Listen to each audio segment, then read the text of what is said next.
السلام علیکم۔ آپ دیکھ رہے ہیں اسلام کی دنیا، جہاں ہم لاتے ہیں وہ سچائیاں جو دلوں کو بدل دیتی ہیں۔ اسلام کی تاریخ میں کچھ واقعات ایسے ہیں جو صرف کہانیاں نہیں بلکہ ایمان کی بنیاد ہیں۔ آئیے شروع کرتے ہیں آج کا ایمان افروز واقعہ۔ بسم اللہ الرحمن الرحیم۔ سحری کی برکت کا سچا واقعہ۔ رمضان المبارک کی ایک بابرکت رات تھی۔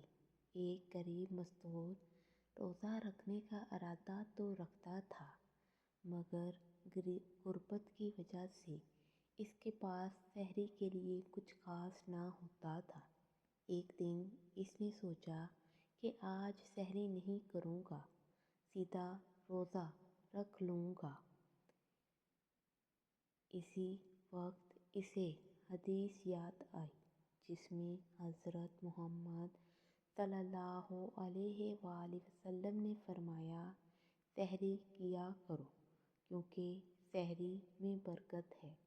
یہ سوچ کر اس نے گھر میں تلاش کیا تو صرف ایک خشک روٹی کا ٹکڑا اور پانی ملا۔ اس نے اللہ کا نام لے کر وہی کھا لیا اور نیت کر لی۔ دن بھر وہ حیران تھا کہ آج اسے نہ زیادہ بھوک لگی نہ کمزوری محسوس ہوئی۔ اس کا کام بھی آسانی سے ہوتا گیا۔ شام کو جب افطار کا وقت آیا تو ایک پرانا دوست اچانک اس کے پاس آیا اور اسے بہتر نوکری کی خوشخبری دی۔